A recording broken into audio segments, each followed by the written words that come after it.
तो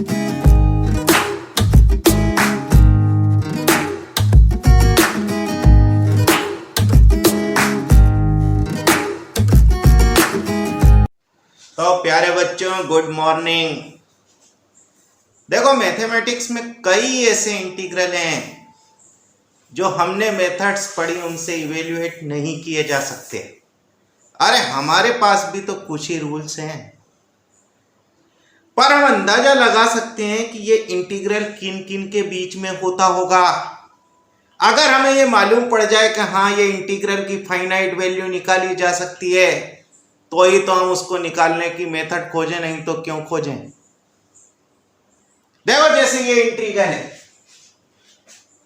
0 to 1 e raised to the power x square dx, ordinary method से नहीं होता।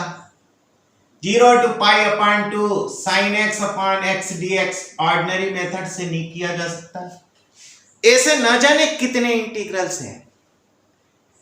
अगर इनकी वैल्यू ना निकलती हो तो हम कोशिश ही क्यों करें। पर अगर हमें मालूम पड़ जाए कि इस इंटीग्रल की फाइनाइट वैल्यू है और वो इनके बीच में है, तो हम उसके लिए फिर एक नई मेथड डेवलप कर सकते हैं। ये कैसे देखा जाता है कि ये इंटीग्रल किन किन के बीच में होगा, इसके लिए कुछ इनइक्वालिटीज हैं जो हमने ज्योमेट्रिकल इंटरप्रिटेशन में प्रूव करके बताई थी। यहां हम लिख देते हैं, तो लिखेंगे number 1, if fx greater than equal to 0 for all x belongs to ab। यहां ये मान के चल रहे हैं कि हमारा फंक्शन इंटीग्रेबल है, then integral a to b fx dx always greater than equal to 0। दूसरा, if fx greater than equal to gx for all x belongs to ab, then integral a to b fx dx greater than equal to integral a to b gx dx। तीसरा, देखो हमने ऐसा result सीखा था कि mod of integral a to b fx dx less than equal to integral a to b mod of fx dx। ये integral के लिए ट्रायंगल इक्वलिटी थी।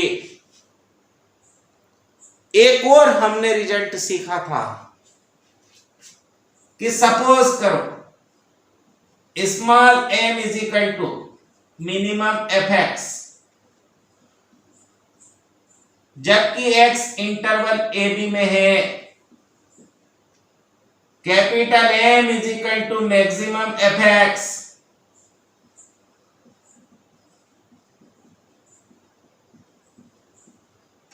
देन देखना हमने ऐसा सीखा था कि m b minus a less than equal to integral a to b fx dx less than equal to capital M b minus a। Inequalities को अपने दिमाग में रखिए।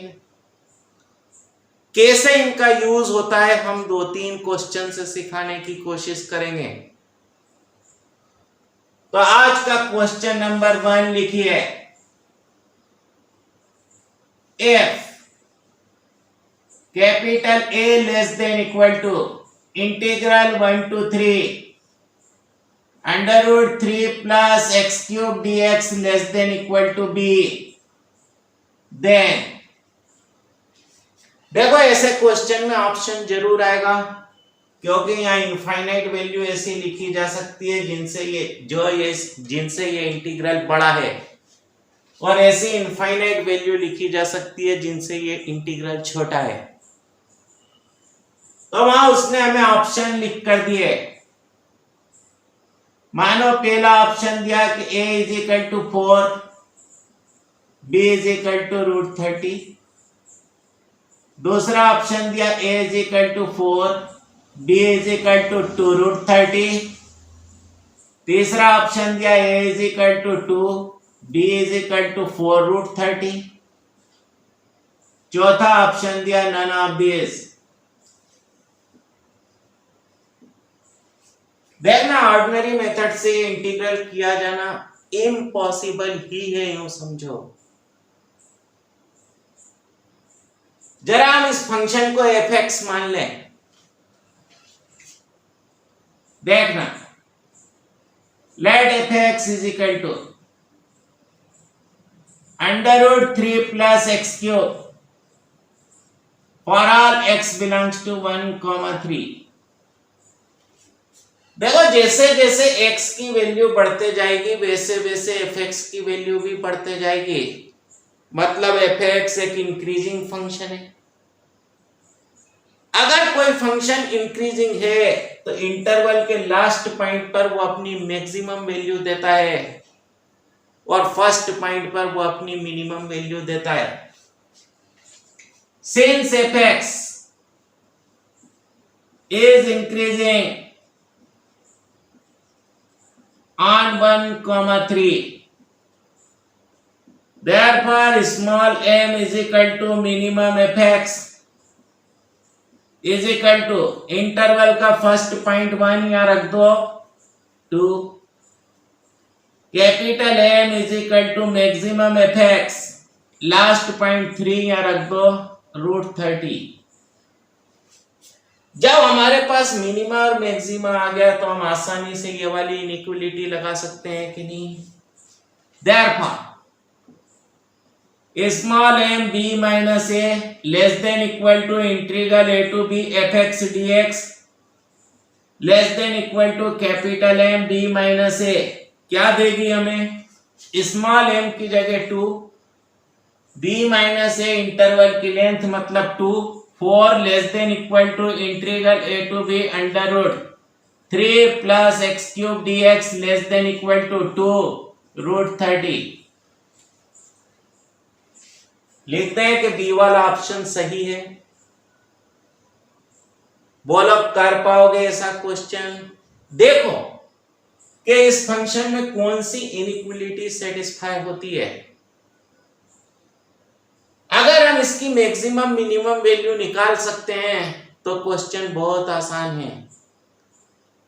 देखो second question,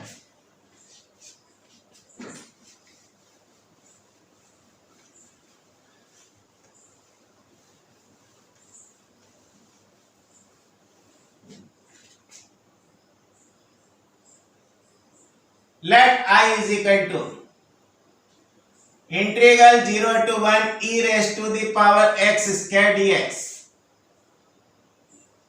if a less than equal to I less than equal to b, then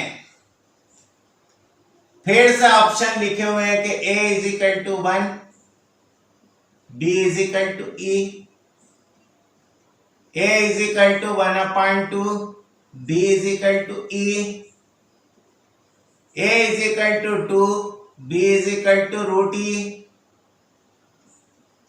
none of this।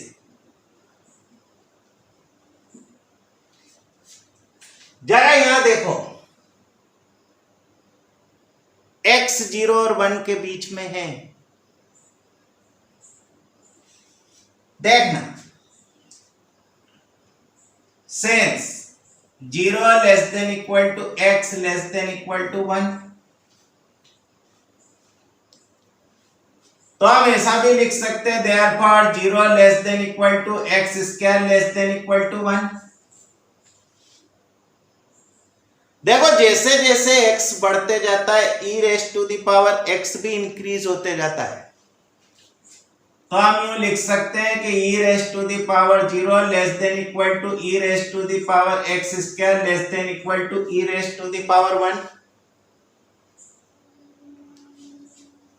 यहां से ऐसा लिख सकते हैं कि 1 less than equal to e raised to the power x square less than equal to e। फिर से याद करो हमने ऐसा लिखा था कि if fx less than equal to gx for all x belongs to a b, then integral a to b fx dx less than equal to integral a to b gx dx लिखा था। Therefore, integral 0 to 1 dx less than equal to integral 0 to 1 e raised to the power x square dx integral 0 to 1 e dx। देखो ये 1 हो गया, less than equal to 0 to 1 e raised to the power x square dx less than equal to e। मैंने ये option सही है, बना सकते हैं ऐसा। ये भी आईआईटी में पूछा गया क्वेश्चन है कि ये इंटीग्रल किन किन के बीच में होगा। बोलो कर पाओगे कि नहीं ऐसा। अगला लिखें थोड़ा सा और अलग।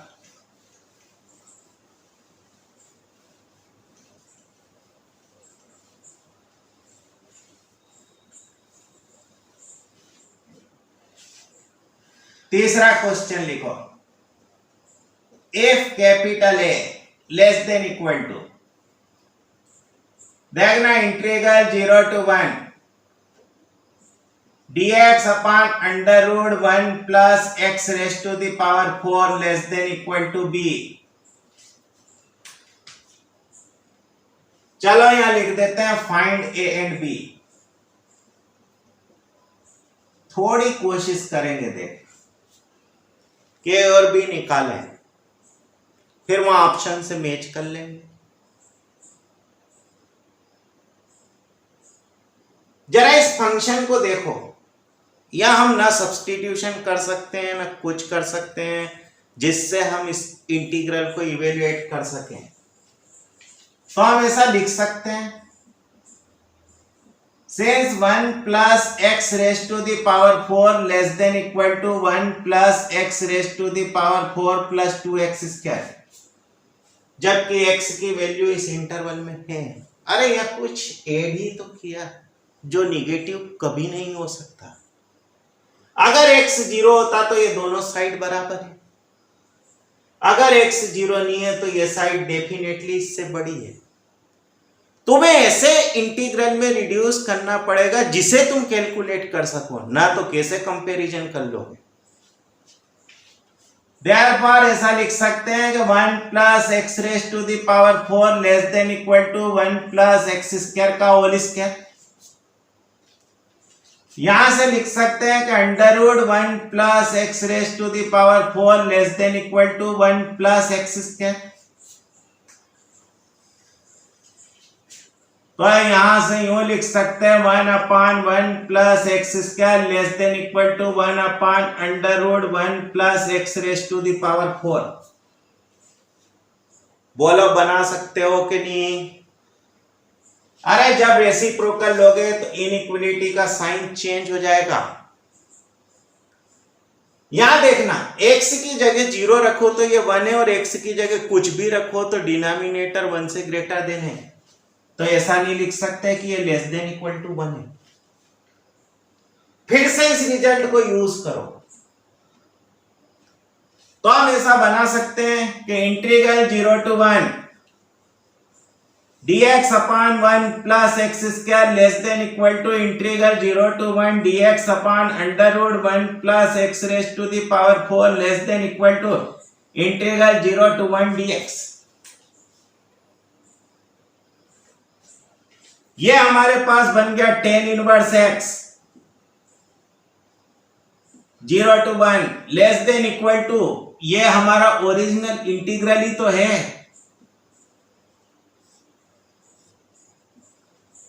और ये हमारे पास बन गया 1। tan इनवर्स 1 मतलब pi upon 4, tan inverse 0 0 less than equal to 0 to 1 dx upon under root 1 plus x raise to the power 4 less than equal to 1। माने a की जगह हम पाई अपॉन 4 लिख सकते हैं, b की जगह 1 लिख सकते हैं। अच्छे से इस क्वेश्चन को करो, ये भी आईआईटी में ही पूछे गए हैं।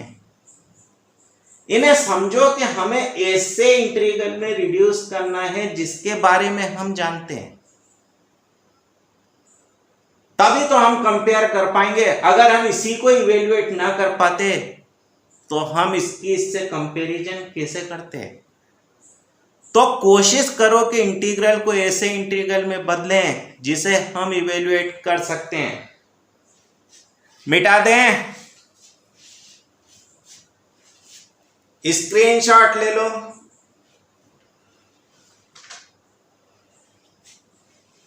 अगला लिखो।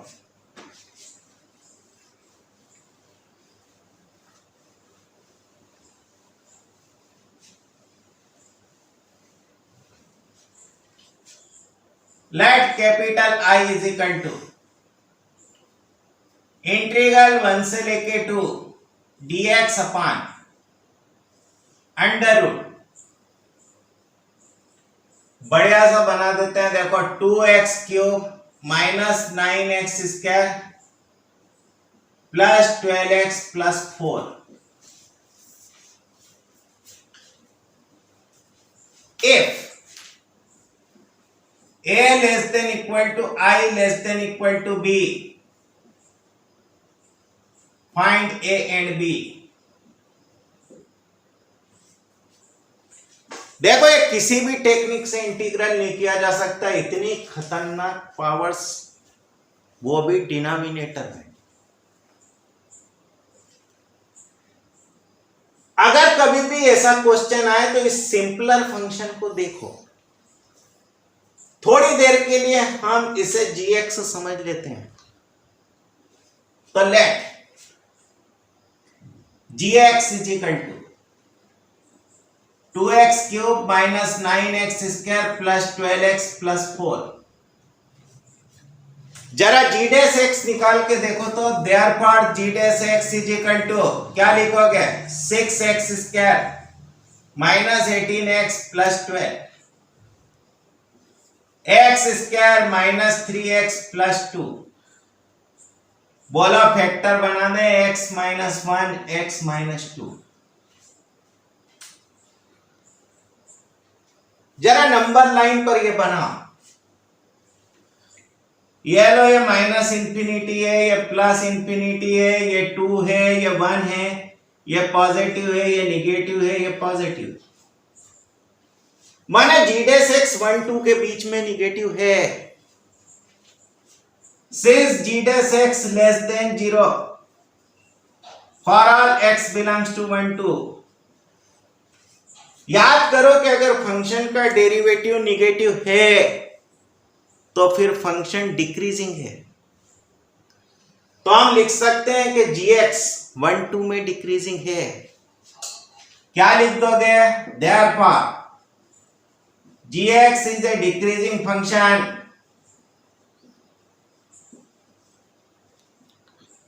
on 1 2।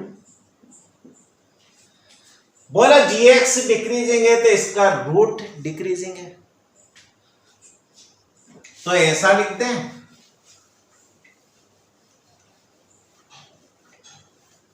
This implies root gx is decreasing on 1 2। अब ये डिक्रीजिंग है तो इसका रेसिप्रोकल फंक्शन इंक्रीजिंग है। मतलब हम लिख सकते हैं कि fx is equal to 1 upon root gx is increasing on 1 2।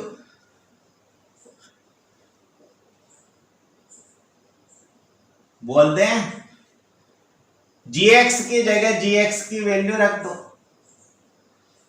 तो fx is equal to 1 upon under root 2x cube minus 9x square plus 12x plus 4 is increasing on 1 2। कोई भी फंक्शन इंक्रीजिंग होगा तो इंटरवल के first point पर minimum value देगा, last point पर maximum value देगा। तो बोलो तो मिनिमम fx कितना, जरा रख दो x की जगह 1, तो 2 माइनस 9 प्लस 12 मतलब 5 प्लस 4 9 1/3। कोई मैक्सिमम एफएक्स पूछे तो क्या रख दोगे? x की जगह जरा 2 रख दो तो देखना 16, ये हो गया माइनस का 36, तो माइनस 20 प्लस 24 मतलब प्लस 4 √8। तो हम ऐसा बोल सकते हैं कि 1/3 less than equal to fx less than equal to 1/√8 for all x belongs to 1, 2। फिर से fx less than equal to gx है तो उसका integral less than equal to gx है। इसका मतलब 1/3 1 से लेके 2 dx less than equal to 1/2 fx dx less than equal to 1/√8 1 से लेके 2 dx। देखो ये 1/3 है, ये I है, ये लेस देन इक्वल टू 1/√8 है। बोला A की जगह 1/3 लिखा जा सकता है, B की जगह 1/√8 लिखा जा सकता है। ये इंटीग्रल हम कैलकुलेट नहीं कर सकते थे, पर हम बता सकते हैं कि ये किन किन के बीच में है। ये इंटीग्रल का एस्टिमेशन कहलाता है। तो उम्मीद है ये वीडियो पसंद आया होगा। नेक्स्ट वीडियो के लिए इंतजार कीजिए। Have a nice day.